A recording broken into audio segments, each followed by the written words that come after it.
What's up, Blossom Valley? It's your digital mayor, Danny Gould at Intero Real Estate Services, here today with Principal Christy Flores, the elementary school principal for Alex Anderson Elementary here in the 95123 zip code. Christy, thank you so much for taking the time to be here today and doing this interview with me. It's going to be so much fun. It is a pleasure. Yes. All right, Christy. Well, why don't we start by telling the audience, the viewers, a little bit about yourself. How many years you've been in education, etc. Okay. I'm Christy Flores. I've been the principal here at Anderson. This is my 5th year. And I've been in the district. This is my 25th year. So I've been in education a long time. I have 3 kids, and all who have gone through the public school system. One that's still in, so I'm looking forward to that. The last prom. And that's about it. I graduated from Chico State, got my master's from San Jose State. I'm a local girl, grew up in San Jose. And Born and raised, huh? Born and raised, yes. Very nice, yeah. Very nice. Okay, great. Well, why don't you tell us a little bit about Alex Anderson? How would you describe the school maybe to home buyers out there that are potentially thinking about purchasing a home that falls within this, this school's boundaries? Well, this is the most fabulous school in the district, if you ask me. She's not biased. We have, this district has, there are 19 elementary schools, 3 junior highs. So we have here at Alex Anderson, we have a preschool through grade 6 model. So we have all those grade levels. This particular school has special day classes for the kids with special needs. We have 5 classes, preschool through grade 6. We have our general education classes, kindergarten through grade 6. And then we have the 2-way bilingual immersion program here that was just started last year. So we have 2 classes in kindergarten and 2 classes of first grade students. Oh, fantastic. Yeah. And that's in Spanish, or? It's all Spanish. Yes, it's Spanish 2-way bilingual immersion. Oh, wow. Okay. Yeah. I didn't know that. Yeah. We have, the kids are fabulous, as you've seen out here. Yeah. And the staff. They were really well behaved. I have to say. No, actually, they were. The staff is wonderful. Very relational, and the community is fabulous. The 5 years 4.3 years I've been here, right. They're very welcoming, accommodating, kind, generous. It's a great place. Why I've been here so long. I'm not leaving, so they're stuck with me. Well, I'm sure that they love having you here, Christy. And well, it's Principal Flores to all you kids out there. Okay, don't get it wrong. Yeah, they know. Principal Flores. All right. So, Christy, how do you see this? This school and I guess the overall Oak Grove School District in general changing. Within the next 5 years. Well, there's always a lot of change. Mm-hmm. Society is changing fast. We're and everyone's trying to keep up, especially as old people. Right.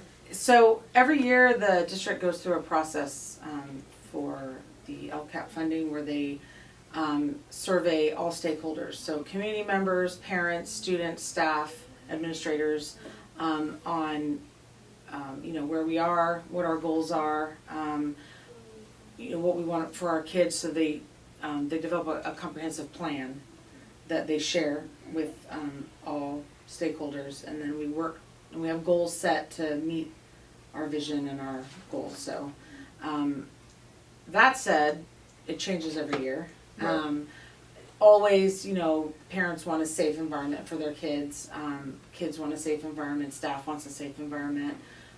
We're working, in education, everyone is constantly learning. So things are always changing. And technology is always a big, high on the list. So we're working real hard to integrate that as well. Okay. So, a lot of changes every year. Throughout the year, a lot of changes. Very this nice. school actually has grown a lot. So we actually were projected at 356 general education students, K-6.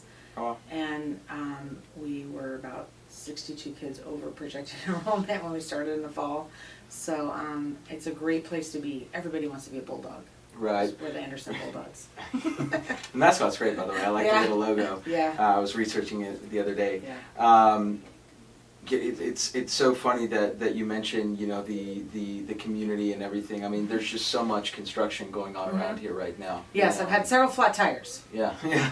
over the last couple of years. Yeah, me too. Actually, I've had a couple nails in my tires. Yeah. Too, Well, plus we had construction last summer, so. Oh, really? Okay. Yeah.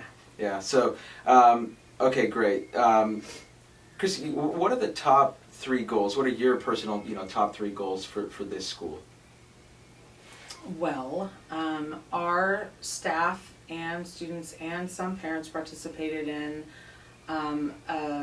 kind of like a survey process for what they wanted for their kids, what kids want for their education, and what, how staff sees the students growing. And so we developed an instructional focus with a vision statement, and we have 5 focus areas. So one is students meeting proficiency in all content areas, increasing parent engagement,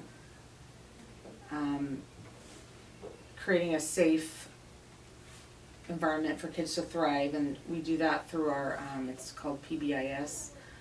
That's the BARK. So when you see all the signs all over the school and the Anderson Bulldogs BARK stands for Be Safe, Academic, Respectful, and Kind. So all the kids are taught what that actually looks like, and they practice expected behaviors in all areas of the school. Mm-hmm. So there's that goal. There's a technology implementation plan as well, and what's the 5th one? I only asked for 3, so you're already. Oh, good, so I'm off the hook. Yeah. I don't have to come up with the 5th one. Oh, the other one is around special education. Special education. Yeah. Which is really important. I've actually had a couple of potential home buyers in the area asking me about special needs, and I think it's really important. So it's good to know that Anderson does provide that. It's one of those schools. So. Yeah, we have a resource specialist program, speech therapy, occupational therapy, and like I said, we have 5 special day classes, which are smaller class size, smaller ratio, for the kids with special needs who don't thrive in a general education environment. So we have a wonderful staff in that department of our school. Very nice. Also. So. Okay. Fantastic. Well, I'm curious here. What's the biggest improvement that you feel that this school and Oak Grove School District in general needs to make? Well, with the state mandate of the Common Core standards, the Common Core state standards, right. I think in every district would agree, has been a challenge for implementation, but we've done a lot of professional development for staff around the Common Core implementation, as well as technology. We've made a big effort to increase technology. So at Anderson School, we have 1-to-1 Chromebooks for all students in grades 4, 5, and 6, and we have more than 1 Chromebook for every 2 students. It's a little more, it's like 1.5 Chromebooks for every 2 students in grades kindergarten through 3rd. And we have a lot of online resources that the district has purchased and that the school has purchased. And we also work with some free online curriculum, and the kids are amazing in there.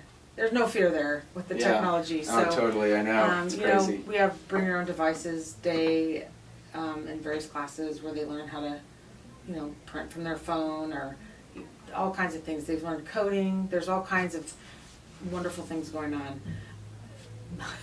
above my technology level. I think almost everybody that's watching this is probably like, whoa. Yeah. It's so funny. I was actually just about to ask you about the coding, because. Don't ask me. Yeah, well, but, I so know that do it. that does exist, which is crazy to think about, because I went when I went to elementary school. I mean, we had one computer for like the entire classroom. Right. Yeah, yeah, there weren't computers when I was in elementary school. Crazy. Okay. All right. Well, Christy, I'm wondering, what are the 3 biggest issues facing the students in this school right now? I think just like our teachers, learning the teaching strategies for the Common Core, I think one challenge for kids is learning, the philosophy behind the Common Core standards and the 21st century skills of collaboration and creativity and really creating an argument and defending it and really thinking critically and challenging the opinions of others in a respectful way, and just really kind of tackling problems, the problem solving, real world math, those kinds of things are it's new for especially our upper grade kids, because they started out with the CST testing where there's a right and wrong, you got a bubble in the correct. Now it's all done. It's all done on the Chromebooks, and there's multiple steps and parts, and they have to defend their answer and explain how they got their answer and show their answer in several different ways, and it's a big shift, and so I think that's a challenge for kids as well, because they're kind of looking, they just want to know if they're right or wrong sometimes, and so teaching them those skills to work in a group to solve a problem, or to defend their opinion or their answer is tough for them. So we're working on it though. That's the beauty of education though, is we're all learning. It's never ending. There's always a new challenge, always something new to learn. Of course. So, yeah. Okay, great. Christy, what are the three greatest assets and strengths that you feel Anderson possesses at this time? I think we have a very strong relational community here. So when you take into account neighbors, parents, family members, guardians, students, staff, we're all working real hard for the whole child so that kids thrive in their environment wherever they are. They make good decisions. I think that we work really hard in that area, and that's one asset here. We work really hard to make sure that kids are happy. It's important. Kids want to come to school and they want to learn, so kind of instilling that love for learning in kids is an asset here. And we have high, rigorous standards for kids. So they're never done learning. You're never done.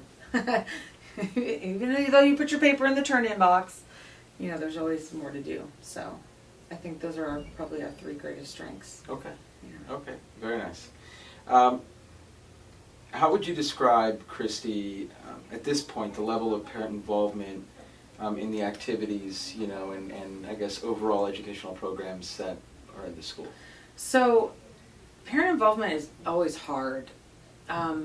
When you have a working class community where both parents work, it's hard to get parents to come into the classroom. So parent engagement is one of our goals, as I mentioned earlier. Right, I do remember that, yeah. So we do offer other ways for parents to get involved. We have safety patrol, and we have a program in our kindergarten through grade 3 called SEAL. It's the Sobrato Early Academic Literacy Project. Okay. And it's a grant, and every teacher in grades K3, actually TK through 3, in the district, with the exception of 2 schools, participate. And it's intense professional development. It's a 3-year commitment for each teacher. And those include parent workshops and little events that each class celebrates at the end of units, where the parents come in and the kids show them what they've learned. It's really exciting to listen to the high academic language that they're using, complex sentence, and the content that they're learning is amazing. And they're really excited, and that kind of brings the parents in, because they're proud of their kids, and their kids are proud to show them what they've learned. So, that's one area. We do all kinds of events. We have a Dia de los Muertos celebration a week from this Saturday, for parents. They're going to learn about the culture and the history behind it, and they're going to do activities and have food, of course. We have, it's the best part. Yeah, we have our walkathon, we have our carnival, we have chef's night out, where we convince parents they don't want to cook, they can come and we get a percentage of Right. That's also a fundraiser. But we do movie nights and family fun night where they can drop their kids off for babysitting around the holidays, so parents can go out for a few hours, and then we need a day off after that. And we have spirit days, and there's so many opportunities. Parents can work in the classrooms. They can come in and share their expertise or their skills. There's tons of skill and knowledge out there with parents that we want to bring them in and share with kids. We have the GATE program where they go on field trips and they come in and do like CSI investigation, and we have that's a parent-run program. And there's a lot. GATE is actually totally parent-run? No, it's not totally Okay. parent-run. Oh, but No. you're talking about the CSI, the little program. Yeah, so it is partially parent-run. Mm-hmm. So parents, the district has a district level meeting for all GATE parents, but we have a teacher rep who, Got it. we actually have two. Then they Oh, nice. coordinate activities, field trips. They went to a safari last year. They went out on the Monterey Bay in a boat and collected samples from the ocean and compared them and looked under microscopes and saw the stuff in Right, there. And right. we've done scuba diving in a pool. I went. It was incredible. I don't like the ocean, so I was okay with going in a pool. So, but they do a lot of interesting things. That's nice. Yeah. And just to be clear on that, because GATE is like it stands for gifted and Talented education. Okay, so and what grades does that run through? Like So it's 3rd through 6th. third through sixth. Okay. All 3rd graders in the district are tested, Mm-hmm. and then if they qualify, they're automatically in the GATE program if they choose to be. Mm-hmm. And you can also, there's other processes we go through to qualify kids for GATE as well. Mm-hmm. Just because they don't pass that one test, there's other ways they can qualify. Gotcha. Gotcha. And how many students are in that altogether, would you say? We have, I believe, 64 students. 64? Oh, Yeah. that's pretty across Yeah. all like 4 grades or 3 Right, grades. right. Okay. Okay, nice. Kind of I guess a spin-off of the last question is, Mm-hmm. how could the school make better use of the parents' skills, abilities, and assets, given maybe their time constraints Right, and everything so- else? Because of course that's totally reasonable. It makes a lot of sense. So, really understanding parents' availability and ways in which they can and feel comfortable contributing to the school Mhm. is kind of a goal for us. Mhm. So this year we actually have a lot more parent participation. We have also parent groups. We have the Home and School Club, and then the 2A Bilingual Immersion Program also has a Home and School Club-ish group. That's not their title, but that we have the Cafecitos group, which is the Hispanic parents that meet once a month on Thursdays, and they're really active with the Cinco de Mayo event, the Hispanic Student Awards. They're going to be involved in the Dia de los Muertos. They also event, and then we have folklorico dancers. We have some parents that teach them the cultural dances of Latin America, and Right. Of course food. we have some really good cooks. The best part. So yeah. Right. So so we just try to find ways, identify skills and availability, and kind of cultivate those in ways that parents feel comfortable participating. Right. We don't want to hand them off okay, so you're in charge of all fundraising for the year. Right. So we have a lot of skill and a lot of desire to help, and it's just kind of tapping those resources to get them in here Sure. and participate in. And not even just so much the parents using their skills, but participating in the education of their kids. So coming to the walkthroughs and participating in that so their kids can show them what they've learned and Right. be proud of them. And the kids love, well, with the exception of, 5th, 6th grade, love when their parents come in and, course, and of course. participate. But It's around that age, yeah, right, where yeah. that starts happening. Mostly 6th grade. Yeah, Yeah. Makes sense. Okay, great. And one of the last questions I have for you, Christy, is in what ways has the community, in your tenure, supported the school? So, in a lot of ways. So we have, Orchard Supply is offered to donate materials for projects. The one down there on Right, Cobble Road? on Cobble Okay, Road. nice. And we have the Boy Scouts come and do Eagle projects here. They built this gorgeous patio off of our staff room where we can eat outside. We have several businesses and organizations that donate to our annual, it used to be an annual walkathon, but now we've split the walkathon and the carnival. So the carnival in the spring, they donate goods, services, food, money, to kind of make these things happen. So they're very supportive. That's The great. neighbors are very supportive too, even with the crazy traffic. Yeah, that's great to hear. Yeah. Well, this is a bit of a busy We have a lot of street. students. Yeah, We have a lot of students. This is one of the larger elementary schools, so, right. yeah. Thank you, neighbors. I Thank know. you. I know, yeah, and I apologize. My apologies for your driveways being blocked. I'm working on that. So, Oh man. All right, so this one actually comes from Deep D. I surveyed a couple of community members that I'm a couple of different communities around here, and Deep D asked, as a parent, I want to know what the school is doing to improve their rating from the current rating of 5, and I think what she was referring to there is like the grade school score. well, first, don't look at that because it's that's outdated information. That's 4 years old, I think. Oh, is it really? Yeah, we don't use that accountability system anymore. We haven't for 4 years. We don't get that assessment. So we used to do, like I said, the CST testing, statewide testing, where I mentioned kids, bubble in answers, and now we use the SBAC, which is all online, and it's more problem solving, critical thinking, applying skills, and so we are not a 5 out of 10. I don't think so at all. So yeah, we don't use that accountability anymore. So we now have 2 years of data, and every school site, the staff looks at the data, analyzes the data, and looks at areas of strength, area of weakness, and makes a plan using the instructional focus. And we made growth in every single grade level. In both language arts and math, which are the 2 areas that are tested.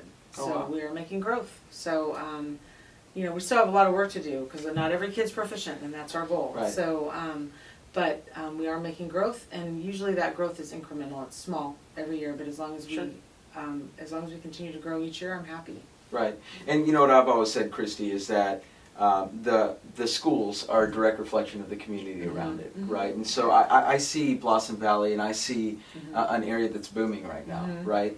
And I think, and correct me if I'm wrong, but I really do feel that, as the community continues to grow around it, so will the school. Right. Right. Right. And I, just trying to stay on top of all the changes, and Right. It's exciting though. Every day you wake up, it's new challenge. You never know what you're going to expect when you walk in the door. Of course. In my position anyway, but I hope the kids have a predictable environment that they come to every day. But it's exciting, and it's so fun. It's so rewarding. This position is hard, but really rewarding. Watching the kids grow and learn and share what they've learned and take on leadership roles, and it's great. Last year, our student council president, his campaign was all based on all the things he was going to change. All my decisions that he was going to change. So I like that challenge. I like taking on that challenge. I had a gutsy speech like that one time. It didn't go over so well. 5th grade. If any friends of mine on Facebook are watching this right now, they know what I'm talking about. Yeah. Everything in the world is going to change. That speech might surface one day on Facebook. Be careful. It could. Christy, last question. If someone were to make a gift of $20,000 to the school, how would you like to see that money used? I need a new car. I really need a new car and a larger shoe budget. Gosh, we could do so much with that.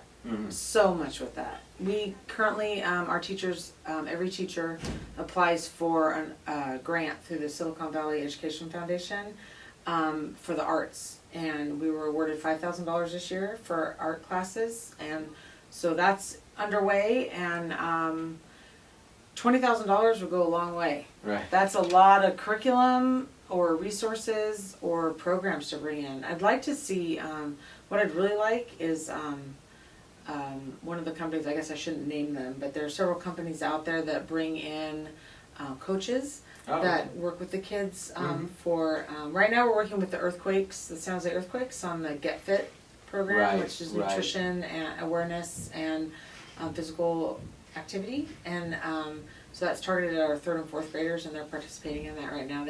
They're challenging each other to see which class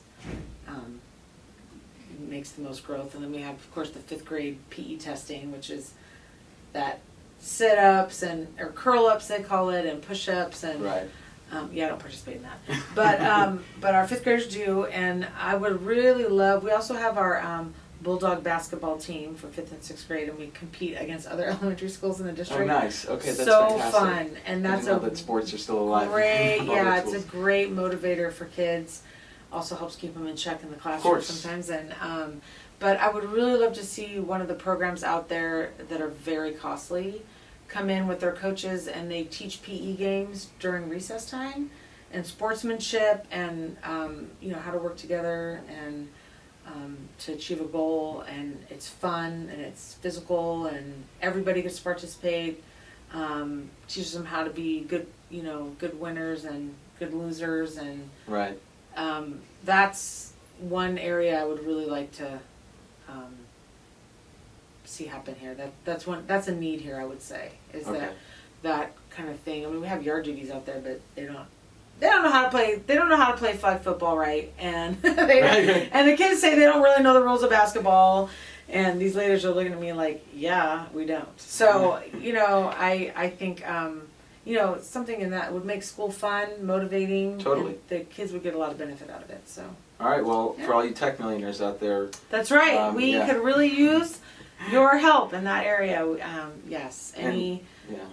Schools are poorly funded, and so.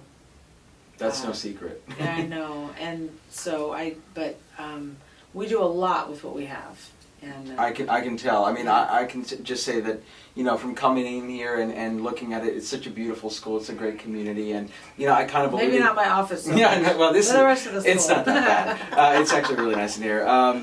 But yeah, Christy, as I alluded to kind of in my email, I am setting up a GoFundMe campaign for the school, and so we're actually going to be using this video as like a marketing tool, and we're going to put it on Facebook, and we will be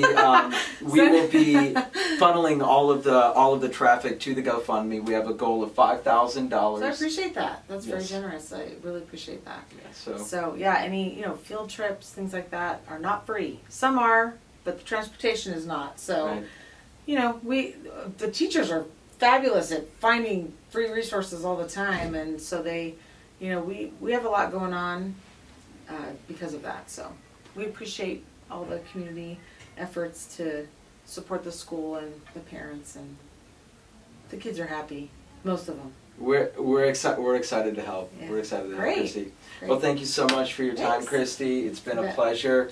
And I'm Danny Gould with the Gould team, Blossom Valley's digital mayor, and we're out. Bulldogs. Go Bulldogs.